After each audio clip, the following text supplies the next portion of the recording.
श्री कृष्ण कहते हैं वक्त तय है, जगह तय है, घटना तय है, घटना होना तय है। जितना बेहतर आप खो रहे हैं उससे बेहतर आपको मिलेगा। क्रोध आए तो खुद से लड़ो, लोगों से नहीं। मुसीबत आए तो समय से लड़ो, खुद से नहीं। तुम स्वयं के लिए इतने पर्याप्त हो कि तुम्हारे सभी घाव तुम स्वयं ही भर सकते हो पार्थ। नमस्कार दोस्तों, मैं हूं डॉक्टर शुभा और आप देख रहे हैं भगवत गीता ज्ञान series only on pathway to healing. आज हम शुरू करने जा रहे हैं श्रीमद् भगवत गीता के 7वें अध्याय ज्ञान विज्ञान योग को। छठे अध्याय के अंत में श्री कृष्ण बहुत ही सुंदर बात कहते हैं, सभी योगियों में सबसे श्रेष्ठ वह है जो श्रद्धा के साथ अपना मन मुझ में लगाकर मेरी भक्ति करता है। लेकिन यहाँ एक सवाल उठता है, भगवान में मन लगाए कैसे, भगवान को जाने कैसे? क्या सिर्फ पूजा करना काफी है? यहीं से शुरू होता है अध्याय 7। इस अध्याय में भगवान केवल उपदेश नहीं देते बल्कि पहली बार अपने रियल नेचर के बारे में बताते हैं। यही कारण है कि इस अध्याय का नाम है ज्ञान विज्ञान योग। ज्ञान यानी भगवान के बारे में जानना, विज्ञान यानी भगवान को अनुभव करना। आज हम साइंस को लैब, रिसर्च, एक्सपेरिमेंट से जोड़ते हैं, लेकिन गीता कहती है कि सबसे बड़ा साइंस है भगवान क्या है, ये सृष्टि कैसे चल रही है, एक ही परमात्मा हर जगह एक साथ कैसे कार्य कर रहे हैं और उन्हें कैसे पाया जाए। इसलिए भगवान सबसे पहले अर्जुन से कहते हैं, हे पार्थ, अपना मन मुझ में लगाओ, मेरा आश्रय लो, योग का अभ्यास करो, तब तुम मुझे बिना किसी संदेह के पूरी तरह जान जाओगे। यहाँ भगवान यह नहीं कह रहे कि केवल पूजा करो, वे कहते हैं connect your mind with me, take my refuge, practice yoga और फिर मुझे जानो। आज न्यूरो साइंस भी कहती है कि जब हम किसी एक दिशा में अपने मन को ले जाते हैं तो धीरे धीरे हमारा ब्रेन उसी दिशा में एक न्यूरल पाथवेज बनाता है। इसे ही हम न्यूरोप्लास्टिसिटी कहते हैं। यानी भगवान जो हजारों साल पहले कह रहे थे मन को मुझ में लगाओ, आज विज्ञान भी कह रहा है where attention goes the brain grows। अब भगवान अगला अद्भुत वचन कहते हैं, मैं तुम्हें ऐसा ज्ञान और विज्ञान बताऊंगा जिसे जान लेने के बाद जानने योग्य कुछ भी बाकी नहीं रहेगा। सोचिए, हम पूरी जिंदगी कुछ ना कुछ सीखते रहते हैं, लेकिन भगवान वह कह रहे हैं अगर यह समझ लिया तो जीवन का सबसे बड़ा सच समझ लिया। फिर भगवान एक बहुत गहरी बात कहते हैं, हजारों लोगों में कोई एक मेरी प्राप्ति के लिए प्रयास करता है और उन प्रयास करने वालों में भी कोटि में भी कोई और कोई में भी कोई, यानी करोड़ों लोगों में कोई एक ऐसा होता है जिसे सच में भगवान को जानने की प्यास होती है। बाकी लोग पूरी जिंदगी धन, पद, प्रतिष्ठा, रिश्ते और सुख सुविधा पाने में लगे रहते हैं, लेकिन जो भगवान को खोजने निकलता है वह बहुत विरला होता है और उन विरलों में भी बहुत कम लोग भगवान को तत्व से यानी उनके वास्तविक स्वरूप पे जान पाते हैं। अब भगवान बताते हैं कि यह पूरा यूनिवर्स किन एलिमेंट से बना है। पृथ्वी, जल, अग्नि, वायु, आकाश, मन, बुद्धि और अहंकार, ये मेरी 8 प्रकार की भौतिक प्रकृति है।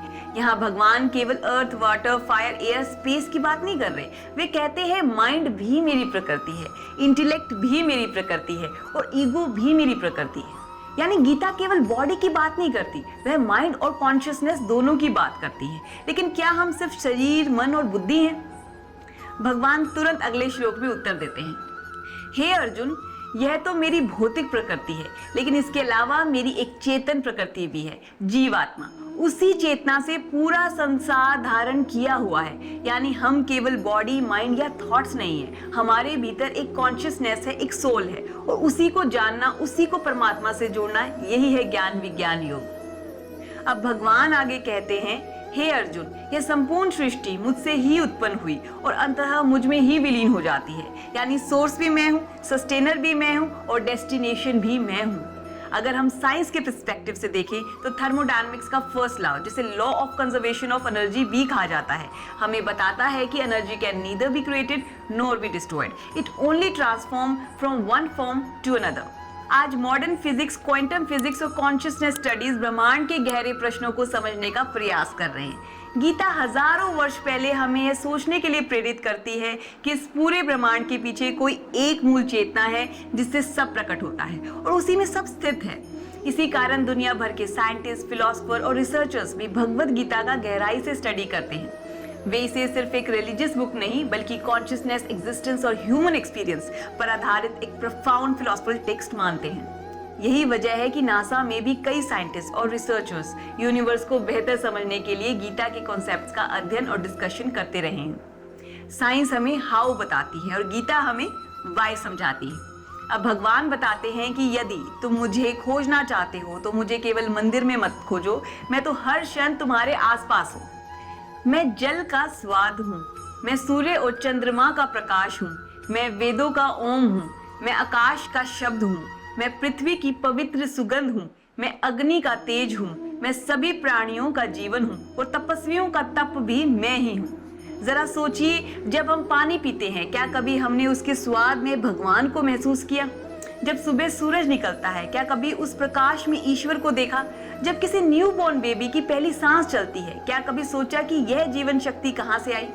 भगवान कह रहे हैं, मुझे देखने के लिए आंखें बदलो, दुनिया अपने आप बदलती हुई दिखाई देने लगेगी। यही अध्याय हमें भगवान को केवल मूर्ति में नहीं बल्कि पूरी क्रिएशन में देखना सिखाता है। लेकिन अगर भगवान हर जगह है तो फिर हमें दिखाई क्यों नहीं देते? उत्तर है माया। बहुत लोग सोचते हैं कि माया का मतलब केवल पैसा है। नहीं, माया वह है जो हमें रियलिटी से दूर ले जाए, जो भ्रम पैदा करे और जो हमारे विवेक को ढक दे। अब एक साइंटिफिक फिनोमेना के थ्रू माया को समझते हैं। रेगिस्तान में दूर से पानी दिखाई देता है। हम जब उसकी ओर भागते हैं तो पता चलता है कि वहां पानी था ही नहीं। इसे कहते हैं मिराज। यही माया है। आज के समय में माया के रूप बदल गए हैं। कभी धन, कभी प्रॉपर्टी, कभी पोजीशन, कभी फेम, कभी सोशल मीडिया की वैलिडेशन, कभी लग्जरी और कई बार एक रिश्ता। रिश्ता गलत नहीं है, धन भी गलत नहीं है, सफलता भी गलत नहीं है, लेकिन जब हमारी पहचान, हमारी खुशी और हमारा अस्तित्व इन पर डिपेंड करने लगे तब वही माया बन जाती है। इसे साइकोलॉजी की भाषा में समझते हैं। आजकल एक शब्द बहुत सुनने को मिलता है, ट्रॉमा बॉन्डिंग। कई बार कोई रिश्ता हमें बार बार हर्ट करता है, इमोशनल पेन देता है, मैनिपुलेट करता है और फिर अचानक बहुत प्यार दिखाता है, जिसे साइकोलॉजी की भाषा में लव बॉम्बिंग कहते हैं। और फिर अचानक दूरी बना लेता है और फिर वापस आ जाता है। धीरे धीरे हमारा ब्रेन उसी साइकिल का आदी होने लगता है। हम उस व्यक्ति से कम उस पैटर्न से ज्यादा बन जाते हैं। हमें लगता है वह बदल जाएगा, पहले जैसा फिर हो जाएगा, बस एक बार सब ठीक हो जाए। लेकिन कई बार हम प्यार में नहीं होते, हम एक इल्यूजन में होते हैं, बिल्कुल मिराज की तरह। हम उस इंसान से नहीं, उसकी बनाई हुई उम्मीद से जुड़े होते हैं। यही ट्रॉमा बॉन्डिंग है और यही माया का मॉडर्न एग्जाम्पल भी है। माया हमेशा बाहर नहीं होती, कई बार वह हमारे अपने माइंड के अंदर बैठी होती है। इसलिए गीता कहती है, सत्य को देखो, सिर्फ अपनी भावनाओं को नहीं। अब भगवान बताते हैं कि सभी लोग भगवान के पास एक ही कारण से नहीं आते। 4 प्रकार के लोग मेरी शरण में आते हैं। पहला आर्त, जो दुख में है, बीमारी, रिश्तों का दर्द, फेलियर, लॉस, वह भगवान को पुकारता है। दूसरा अर्थार्थी, जिसे धन, सक्सेस, प्रमोशन या सिलेक्शन चाहिए, बिजनेस ग्रो करना है, करियर बनाना है, वह भी भगवान के पास आता है। तीसरा जिज्ञासु, जिसके मन में प्रश्न उठते हैं, मैं कौन हूँ, भगवान कौन है, जीवन का पर्पस क्या है। वह केवल मांगने के लिए नहीं आता, वह जानने के लिए आता है। वह एक सीकर है। चौथा ज्ञानी, और भगवान कहते हैं सबसे प्रिय वही है। क्यों? क्योंकि वह भगवान को किसी इच्छा की पूर्ति के लिए नहीं चाहता। वह भगवान को इसलिए चाहता है क्योंकि भगवान से प्रेम करता है। भगवान उसके लिए कोई माध्यम नहीं, वह स्वयं लक्ष्य है। अगर हम अपने जीवन को देखें तो शायद हम सब कभी ना कभी इन चारों अवस्थाओं से गुजरते हैं। एग्जाम हो, इंटरव्यू हो, मेडिकल रिपोर्ट हो, कोर्ट केस हो, रिलेशनशिप टूट रहा हो या बिजनेस लॉस हो, तब हम कहते हैं, हे भगवान, बस इस बार मेरी मदद कर दो। और इसमें कुछ गलत भी नहीं है। भगवान स्वयं कहते हैं कि ऐसे भक्त भी मेरे पास आते हैं, लेकिन वे हमें एक कदम और आगे ले जाना चाहते हैं। वे चाहते हैं कि हमारा रिश्ता भगवान से केवल जरूरत का ना रहे बल्कि प्रेम का हो। इस भाव को संत कबीर ने अपने दोहे में कहा, दुख में सिमरन सब करे, सुख में करे न कोई, जो सुख में सिमरन करे, दुख काहे को होए। सोचिए, अगर हम केवल मुसीबत में ही भगवान को याद करेंगे तो हमारा संबंध एक इमरजेंसी कॉन्टैक्ट जैसा रह जाएगा। लेकिन अगर सुख दुख दोनों में उन्हें याद करें तो वही संबंध भक्ति बन जाएगा। और यही 7वें अध्याय का सबसे सुंदर संदेश है। भगवान को केवल तब मत खोजिए जब जीवन कठिन हो, उन्हें तब भी याद कीजिए जब जीवन सुंदर हो। क्योंकि जो भगवान को उनके वास्तविक स्वरूप में जान लेता है, उसे फिर केवल भगवान की कृपा नहीं, भगवान स्वयं प्रिय हो जाते हैं। सोचिए, अगर मैं भगवान के पास केवल नौकरी के लिए गई तो नौकरी मिल गई, बात खत्म। अगर मैं भगवान के पास केवल बीमारी ठीक होने के लिए गई तो बीमारी ठीक हो गई, फिर मैं वापस अपनी पुरानी दौड़ में लग गई। लेकिन अगर मैं भगवान को जानने गई तो मुझे ऐसा कुछ मिल गया जो कभी समाप्त नहीं होगा। इसलिए भगवान बार बार कहते हैं, फल मत खोजो, मूल सोर्स को खोजो। अब एक और प्रश्न, अगर भगवान हर जगह है तो हम उन्हें पहचान क्यों नहीं पाते? भगवान स्वयं इसका उत्तर देते हैं, मैं अपनी योग माया से आच्छादित हूँ, इसलिए हर व्यक्ति मुझे मेरे वास्तविक स्वरूप में नहीं पहचान पाता। आज बहुत लोग कहते हैं भगवान दिखाई नहीं देते, आत्मा का साइंटिफिक प्रूफ कहाँ है? यह प्रश्न स्वाभाविक है, लेकिन एक बात सोचिए, क्या हम ऑक्सीजन को अपनी आंखों से देख सकते हैं? नहीं। फिर भी हम जानते हैं कि उसके बिना जीवन संभव नहीं।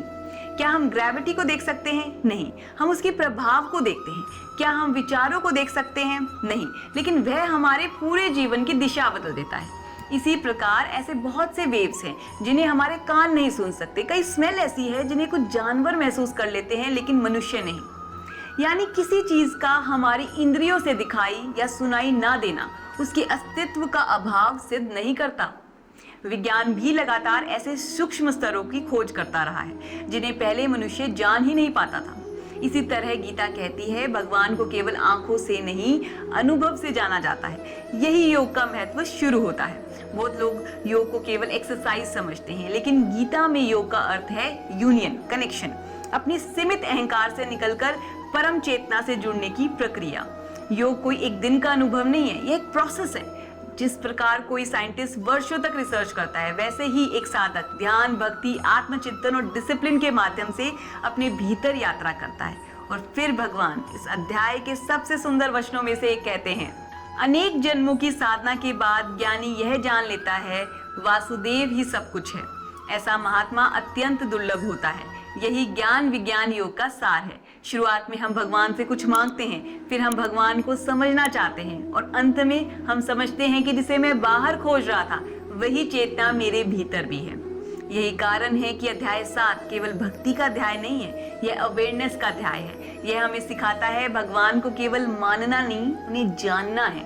केवल जानना नहीं, उन्हें अनुभव करना है। और जब अनुभव हो जाए तो फिर संसार की हर वस्तु में, हर प्राणी में, हर श्वास में उसी एक परम चेतना का दर्शन करना है।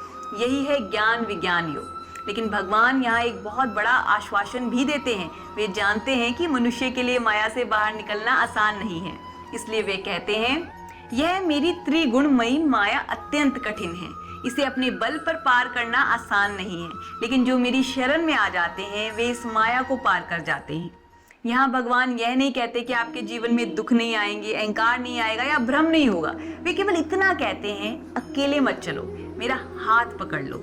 यही भक्ति का सार है। जब हम केवल अपने अहंकार के सहारे जीवन जीते हैं तो माया बार बार हमें भटका देती है। लेकिन जब हम भगवान का आश्रय लेते हैं तो वही माया जो पहले बंधन थी, धीरे धीरे हमारी सबसे बड़ी गुरु बन जाती है। तो दोस्तों, अगर आपको आज का ये एपिसोड पसंद आया हो या कोई नई सीख मिली हो तो इस वीडियो को लाइक, कमेंट, शेयर कीजिए ताकि अधिक से अधिक लोग श्रीमद् भगवद गीता के इस अमूल्य ज्ञान से जुड़ सकें। और अगर आपने अभी तक पाथवे टू हीलिंग को सब्सक्राइब नहीं किया है तो अभी सब्सक्राइब कीजिए और बेल आइकॉन भी दबाइए ताकि हमारी गीता ज्ञान सीरीज का अगला एपिसोड आप सबसे पहले देख सकें।